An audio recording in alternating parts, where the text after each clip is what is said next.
Hey everybody, this is Vincent Sung, the Wandering Warrior.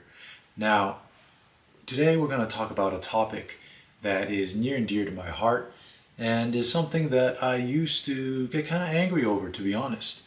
Being Taiwanese American and having the Chinese martial arts as part of my heritage, it's obviously very disappointing to see a lot of Chinese martial artists being so bad at fighting.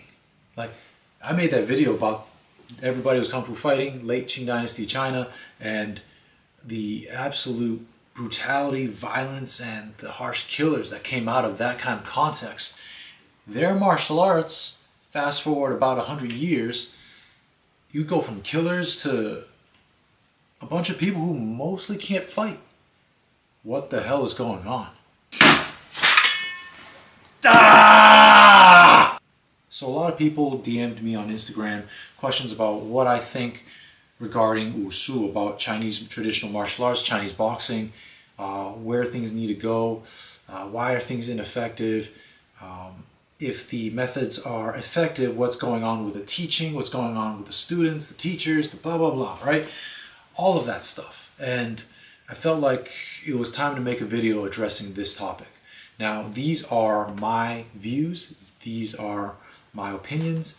These are the facts that I've dug up based on my pondering, my research on this topic. Essentially, how did they kill Kung Fu? Kung Fu, or Kung Fu in the West, Kung Fu is a skill that is attained through hard work. Now, the martial arts are definitely a type of Kung Fu. And when we think of the martial arts, typically we're talking about Wushu, or Quan Shu. Wushu, Wu is martial or military, Shu is skill or method, right? So it's a martial art or a military method, something like that. Quan Shu, Quan is fist. Fist method, fist skill. We're talking about pugilism, we're talking about boxing. And I don't mean boxing in the way they use it in Western boxing today. I mean boxing more like when they talk about Thai boxing. Muay Thai is more comprehensive striking and some grappling mixed together in a combat system, right? And that's what we're talking about here with the Chinese martial arts, Chinese boxing systems and styles. So in my mind, there's 5 main reasons why Kung Fu is dying. They are in no particular order: cultural damage, the lack of a combat context, gentrification, although that might not be the best word for it, changing economics, and the last one being delusion. All right, this is how I'm going to categorize them. Follow along, hear out my rationale, and I'd love to hear your opinions in the comments below. But first off, cultural damage. So what is culture, right? Culture is the behaviors that a group of people have, that they've developed because of their lifestyle, that come from a certain landscape or context, and that they pass down to the next generation. You can have a microcosm of a culture in a small group or club or a guild or a tribe, but you can also have a big regional culture, right? These are things that aren't always clearly defined, but we know it when we see it. And martial arts are a set of practices and behaviors that are passed down to new generations, to new people, who then they themselves pass it down as well. And typically it evolves with the times, because fighting is a matter concerning more than one party, usually 2, maybe more. And so your fighting skills have to evolve with the nature of the fight. And that changes over time, right? Especially with new techniques and new technologies. Chinese martial arts are no different in that regard. So what's going on here?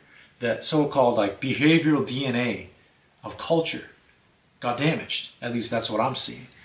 How did it get damaged? Now, martial artists in the late Qing Dynasty, they once served as local militia, or they were local militia trainers for local gentry, which raised these militias. When you eradicate the local gentry, especially under communism, you kind of take away that context, right? You kind of forbid the formation of paramilitary groups. Understandable. The society was also much more violent and brutal once, and there was a lot more marketplace kung fu, as well as duels that were being held on laid high or raised platforms where you'd have two guys duke it out and duel it out. That was the Chinese dueling culture, and that went away. Commoners were once a lot more personally engaged in fights, whether it was village on village warfare, or there was brawls in the streets or between different guilds, fighting over resources. Solving problems with violence was once upon a time a lot more common, and even if frowned upon, basically it was the norm as far as the way things were done. I'm not saying that's the way it should have been done. There were headmen, there were magistrates that were trying to take care of things in court, but fighting and killing was happening nonetheless. Also, the Qing dynasty had maintained military examinations, which is a time-honored tradition in the traditional Chinese context, so the Manchus carried it on with their own twist upon it. And this gave incentive to young men who had promising futures in the military to engage in athletics, weightlifting, martial arts, weaponry, fighting skills, and learning strategy and command, so that they could potentially pass the military exams, make it to a certain level, and be awarded different ranks. That all went away when the Qing dynasty collapsed. So the modernization of society led to a massive decrease in hand-to-hand fighting, cold weapons warfare, right? As you start replacing that stuff with modern firearms, bombs, artillery, planes, etc., etc., etc. Then when we start having that industrialization and the massive urbanization, a lot of people are leaving the countryside for the cities, and they're no longer maintaining the kind of lifestyles that came along with the martial arts. With all the young people leaving for the cities, you can imagine why the village level folk boxing styles start to fade away. They're not there no more. They're in the fucking factories, right? And this is before we even consider the effect of the Kuomintang regime and the Communist Party as well, and things like purges, assimilationist policies, assassination, the Great Leap Forward, famines, economic destruction, the Cultural Revolution, and all these things that cost a lot of human lives and destroy people's link with their own culture, oftentimes. So as the culture died or changed as a result of all this modernization, urbanization, political turmoil, famine, and so on, it's hard to find villages and temples to train these martial arts in an authentic way within a thriving folk culture. In Thailand, in Mongolia, in Japan, you have a lot of martial arts culture that's retained in varying degrees. It's not that it hasn't gone unchanged, it's just that it's been retained in a useful manner. But with so-called Kung Fu, not so much. Now, the next one, number 2, the lack of a combat context. What are we talking about here? So, with the destruction of the culture, or at least its transformation, right, the various Chinese cultures and how they transformed, was also the reduction in combat contexts, right? What am I talking about? So as the state begins to monopolize the use of violence in the form of, say, police forces, military, that means that warlords and private armies and paramilitaries, bandits, local militias, they're no longer commonplace anymore. The state is stamping out all those things. Now that may be a good thing in the long run, maybe, but it does mean that employment for fighters is getting fewer and fewer, right? You don't need as many of them. And when military and police control or monopolize violence and the land becomes safer, you have less need for security firms and caravan guards. And in addition, these security forces and caravan guards either report directly to the police when something happens, or They're armed with pistols, modern firearms, things like that. And so the need for these empty-handed and cold weapon skills is just really, really, really reduced. In addition to that, Lei Tai, dueling on the raised platforms, started to fade away. Gang violence and self-defense in the streets, I mean, that's still a real thing. But as the traditional fighting and warfare kind of starts to subside, people need to find other uses for their Chinese martial arts skills. You can imagine that generation of killers that transitioned into the Republican era was like, oh, okay, well, things are different now. How do I bring food to the table? How do I send my kids to school off of my skills if I'm not out killing people now? And some of them still were, don't get me wrong, but the world they were in was changing. So how did they adapt? They had to adapt their professions, right? Now, what do we do with these fighting arts if society is gradually getting more civil? One avenue is sports. Now, combat methods and fight sports do have their differences. I mean, yeah, a punch is a punch, a kick is a kick, a throw is a throw, but tactics you use on the street or when ambushing people, teaching commandos, teaching thugs, teaching a bunch of paramilitary, whatever, that's going to be different than how you do it in a duel with agreed upon rules, with or without points, with or without rounds. The tactics are different, even if the techniques are quite similar. However, even though there are differences in the tactics, there were attempts to create a combat sport for the Chinese boxing arts. Sanda. It's often thought of as Chinese kickboxing, but with wrestling, throws, takedowns, and so on. It was a decent but perhaps imperfect testing ground for the Chinese martial arts. For whatever reason, probably because they and most of Asia was enamored with Western boxing at the time, they adopted Western boxing gloves, and that really changes up how you use your moves. Right? To me, I feel like that's kind of blasphemy because there's so much of the Chinese martial arts that involves trapping, grabbing, clinching, and it's a lot easier to express those skills without gloves.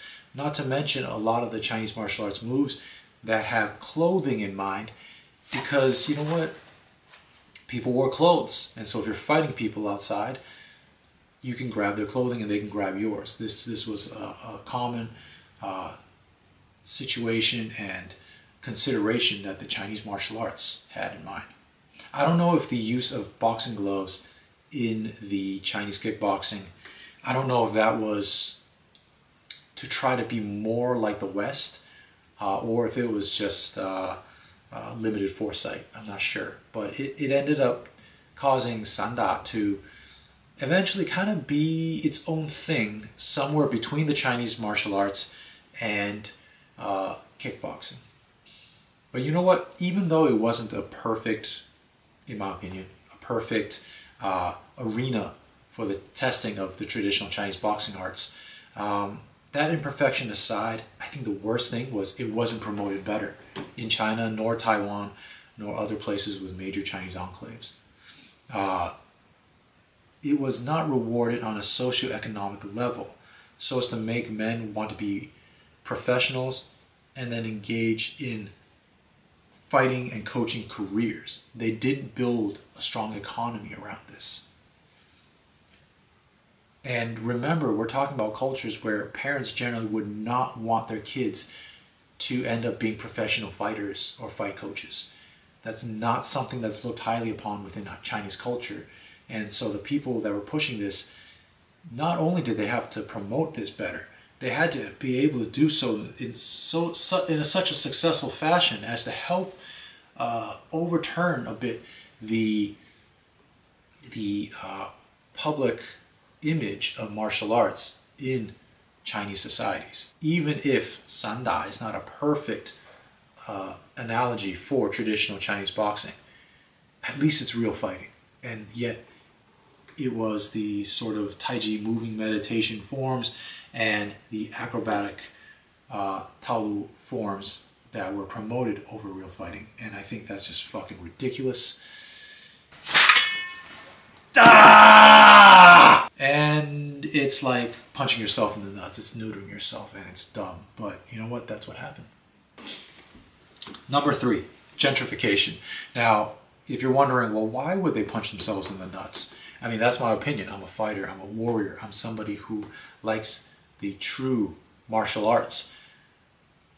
Thing is, we're talking about a situation where a bunch of people who are not cut from that same cloth are getting into the martial arts, and they're looking for something different, right? So what is gentrification?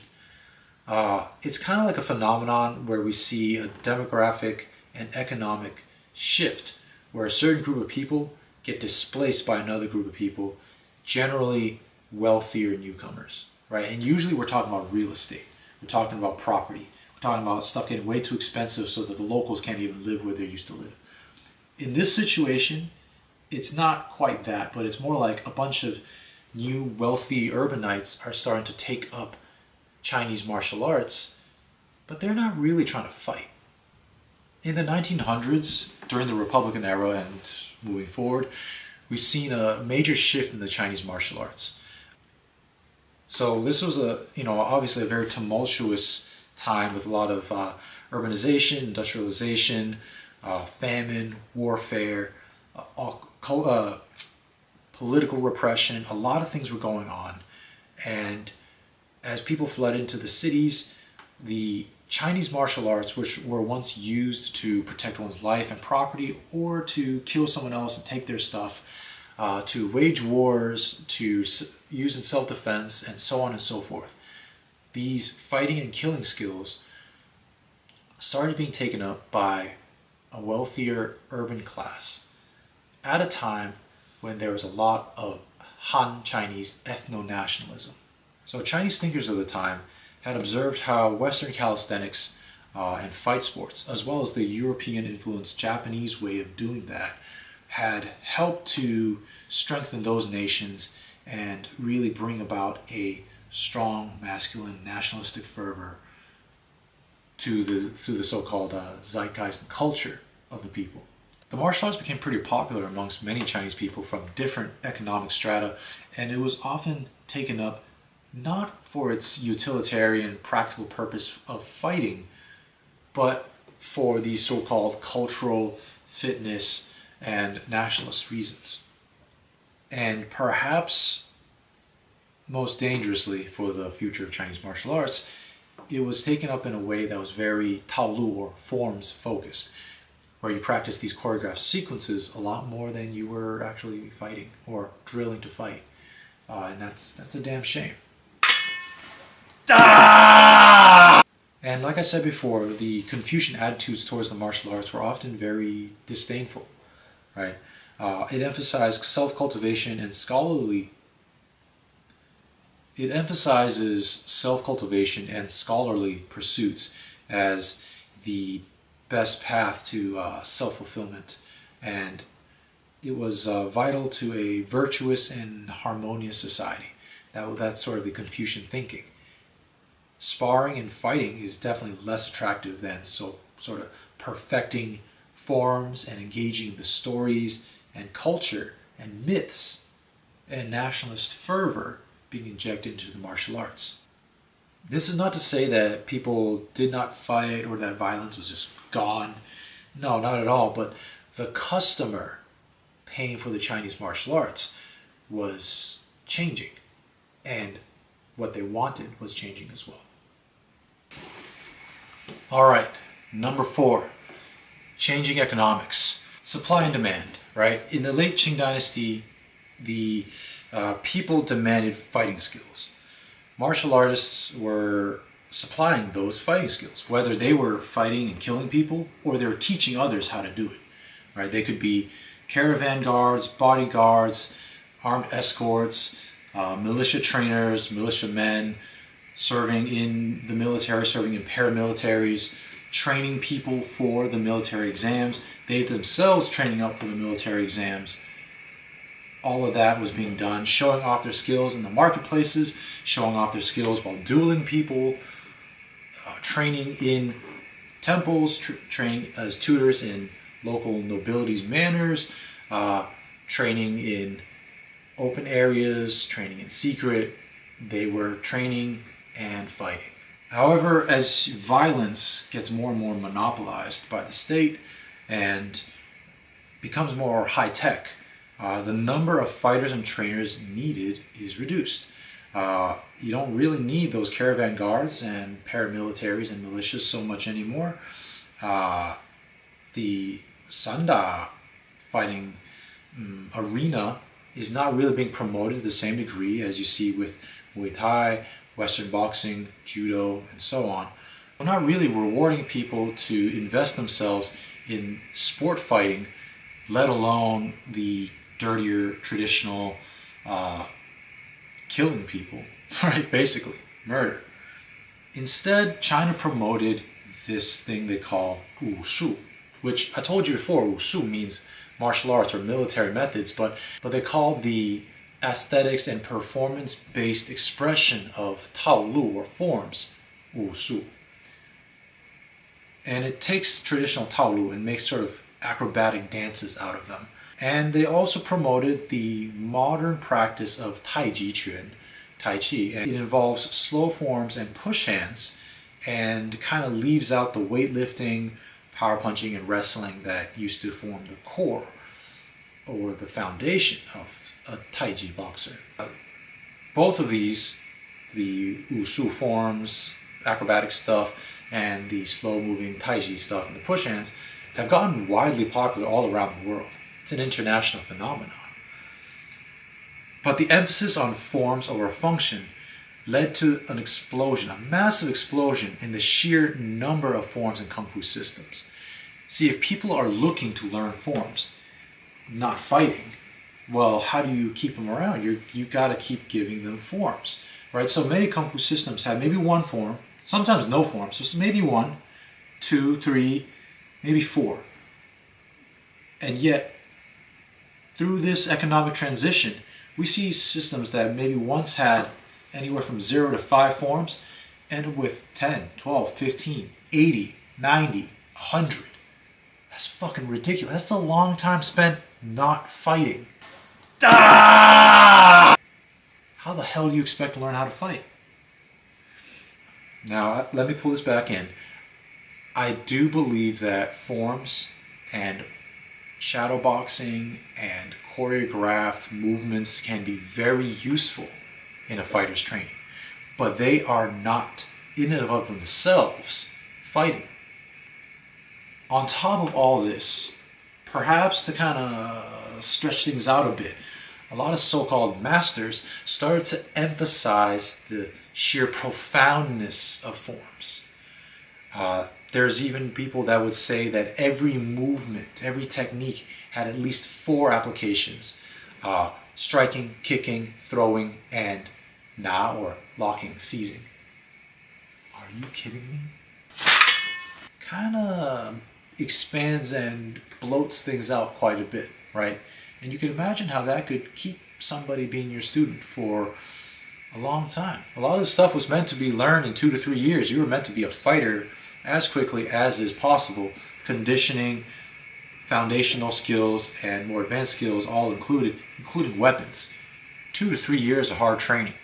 And we're talking about now instead learning like a dozen or more forms. Come on, man. Delusion. So in case what I said before didn't sound delusional enough, let's tackle the actual topic of delusion. The Chinese martial arts always had some element of fantasy. Now this is not as crazy as it sounds, okay? The genre of wuxia involves adventurous martial artists that live by their own moral codes, and sometimes they possess magical powers and they travel around doing quests and stuff like that. This is not so different from your knight-errants in Europe or your Ronin and samurai romanticizations in Japan. It's kind of in the same vein, and it's sort of this blurring the line between real fighting and adventure with fiction and magic. The traditional Chinese operas and the wuxia genres also help to give rise to Kung Fu movies, right? And Kung Fu movies help to produce this craze for Kung Fu teachings. It also gave people, however, unrealistic expectations of fighting and of Chinese boxing. And honestly, people were being taken advantage of. Many people were not taught to fight in a manner of 2 to 4 years of conditioning, weapons, fighting skills, giving you a good amount of effectiveness. They are being dragged out into 10, 30-year-long processes of form after form and aesthetic perfection over combat skills. Many of these people probably never learned how to fight, honestly. And this is made worse by the fact that in a sort of Confucian learning setting, the teacher is often an unquestionable authoritarian. As you can imagine, this can be easily abused. On top of that, a lot of times the mythologies behind these systems had some kind of amazing champion warrior in their lineage. Usually the founder, or at least someone early on in the fighting art. So you almost just had to have faith that because they were amazing, what and how you're being taught is top-notch stuff. That, however, is dogmatic. And questioning the teacher's methods is not only disrespectful, it's almost sacrilegious depending on how seriously that particular school takes this stuff. And to make matters worse, it isn't helped by the fact that there was a growing interest in the West for Eastern philosophy, medicine, and physical rituals, and it led to an explosion in the pursuit of mysterious Qigong powers. Now, the belief in mystical abilities has always existed, right? And there is validity to Qigong, there is validity to holistic methods of better recruiting your breathing and transforming your body's abilities and better connecting yourself to your fascia. That's all real stuff to a degree. But with that interest, there developed this entire subsection of the Kung Fu market devoted to the pursuit of fictional powers. Like, boom, blasting people with no touch, like that kind of stuff. Levitating. There are amazing things that you can do with your body. There's an amazing amount of power that you can harness within yourself. But there are also limits to what we can do. And when an art is claiming to give you fantastical powers, you gotta wonder, who's more delusional? The masters or the students? So in my mind, when we take all of these 5 factors together, right, we're talking about the culture getting damaged, we're talking about that combat context going away, gentrification, where the type of student was changing, economic changes, as well as, lastly, just straight up delusion. When we add all those together, it produces a positive feedback loop, right? Because these students are less interested in fighting, they're getting more interested in these delusional ideas, or they're delusional, they're being misled, or they are misled. There's these changing economics. Martial arts teachers are responding to these changing economics. The combat context, as life gets more civil, there isn't a proper promotion of the fight sports to kind of replace that. So that direction isn't really viable. I mean, how are you going to tell a kid to devote themselves to a sport that's not going to pay them well, right? And then the culture is changing. There's not whole villages where people are practicing this stuff anymore, or at least those are getting much rarer. This is a positive feedback loop of a very negative thing, and it means the extinction of Chinese martial arts cultures. Now, I'm not saying that there aren't legitimate Chinese boxers, that there aren't legitimate Chinese martial artists. There are. There are people in the traditional Chinese martial arts that are quite good at fighting. There are people that have used it, I myself included. There are people who are, say for example, bouncers, bodyguards, military men, police, thugs, who have picked up some of the traditional martial arts and have used it effectively in a combat context. Those people absolutely exist. However, it's not enough to overturn this positive feedback loop of those 5 damaging factors that I talked about. Sometimes you find an exceptional individual, and sometimes you find a microcosm of traditional Chinese folk fighting culture. But typically you get something that is a twisted echo of its former self. So at the end of the day, we have these great Chinese martial arts systems and styles that once upon a time, within its context and done the way it originally was, imparted people with great fighting and killing skills. That in the modern day, with that context having changed, with those methodologies having been a bit warped over time and not necessarily adapted to the modern context, the modern humans, as well as there not being a very good civil fight sport available for this stuff. Yeah, this stuff's going down the drain. It's going extinct, slowly but surely. But you know what? Most folk fighting arts around the world are extinct. Think about it. Within the last 100 to 200 years, the traditional fighting skills of most ethnicities around the world has disappeared.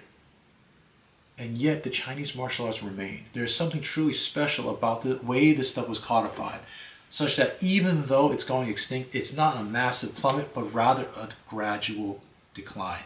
And that means we can still save this stuff.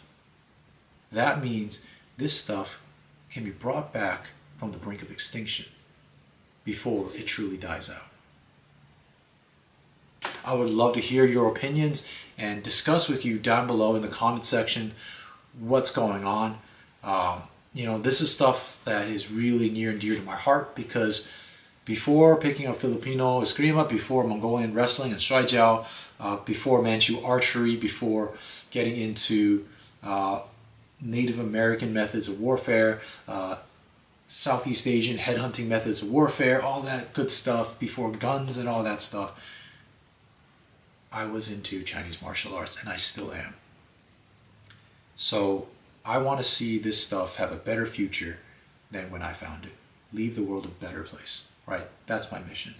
And if you too believe in giving a better future for folk fighting arts, traditional Chinese martial arts, or any others, please like, share, subscribe, and as always, thank you for following me on my journey. I salute yours. Peace.